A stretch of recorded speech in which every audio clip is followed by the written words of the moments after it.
Welcome to the Niche Podcast, your weekly rundown of the biotech, pharma, clinical research, and life science industries. I'm your host, Dr. Noah Goodson.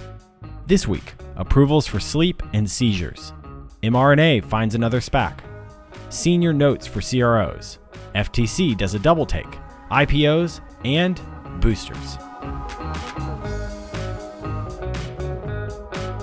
The views expressed on the Niche Podcast are those of the host and guests. They do not necessarily reflect the opinions of any organizations or companies with which they are affiliated.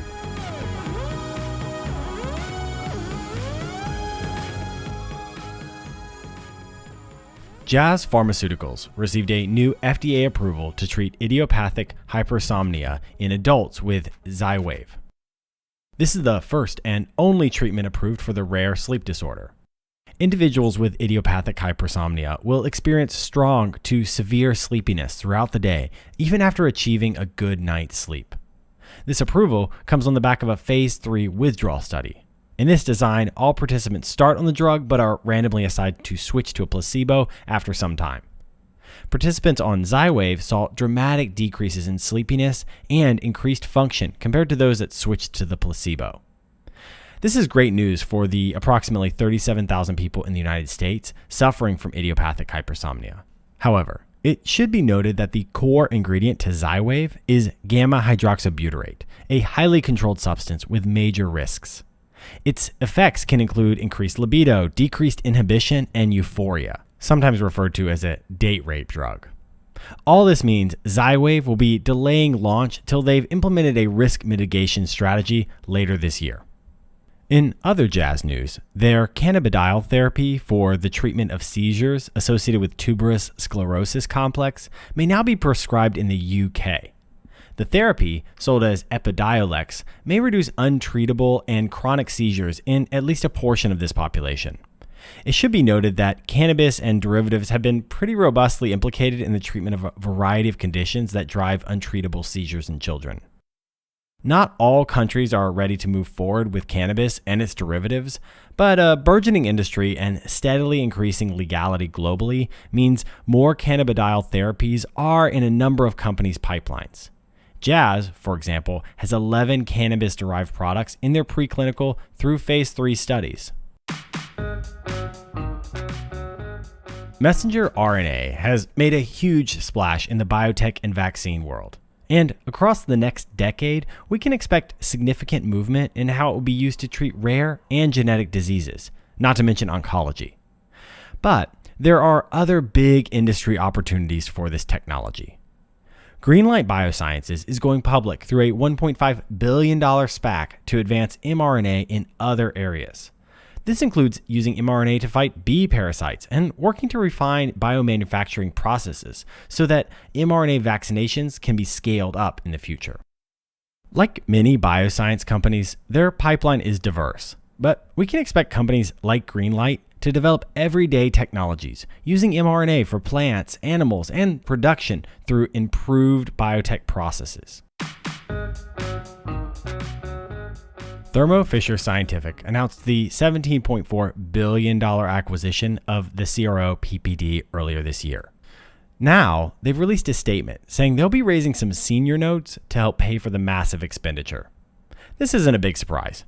Thermo Fisher is huge and has been raking in the profits over the last 6 quarters. See episodes 30 and 45.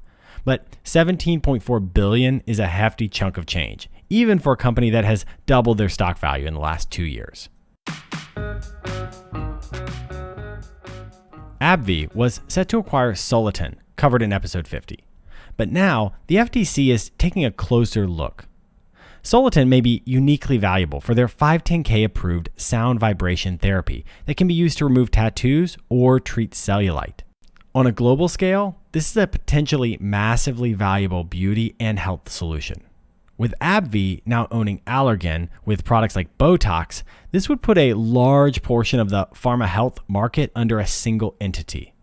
The FTC wants an extended look. Based on what I can see, this doesn't look like a deal breaker, but the jury's still out. Whether Soliton is folded into AbbVie's embrace or not, they appear to have some pretty amazing technology that I personally think will be in high demand across the coming decades. Eliem Therapeutics has completed a $91 million IPO. The neurology-focused startup emerged from stealth mode in March after raising $80 million since their 2019 launch. They almost immediately pulled in a $60 million Series B in May, and now they've passed through an IPO. The rapid progression and massive cash influx is almost par for the course for biotech companies in the last 18 months. Their pipeline includes a phase 2 treatment for pain, a phase 1 therapy for major depressive disorder, and a couple of preclinical pipeline candidates. Like many companies at this stage, they have a long row to hoe, filling out their pipeline, getting partners for global development, and ensuring the next round of clinical trials is successful. They've certainly been on the right trajectory so far. The FDA has granted Pfizer-BioNTech and Moderna emergency use authorization to deliver a third round of vaccines as a booster to immunocompromised individuals. This is a reasonable and expected addendum to the emergency use authorization. Individuals who are immunocompromised may struggle to develop appropriate immunity when vaccinated and are at massively increased risk of death due to COVID-19. For now, the current vaccines are relatively effective against common new variants, but as the virus continues to circulate and spread in the unvaccinated global populations, we can anticipate a predictable evolution. I wouldn't be surprised to see a general booster emerge toward the end of this year or at the front half of next year. Of course, much of this depends on how large unvaccinated portions of the population choose to respond to the evolving COVID-19 landscape. Thanks for joining me on the Niche Podcast, your weekly summary of the top news in the biotech, pharma, clinical research, and life science industries. You can learn more at thenichepod.com or find us on your favorite podcast app. Like, comment, subscribe, and most of all, share with your friends. If you like what you hear, please rate and review. It really helps us.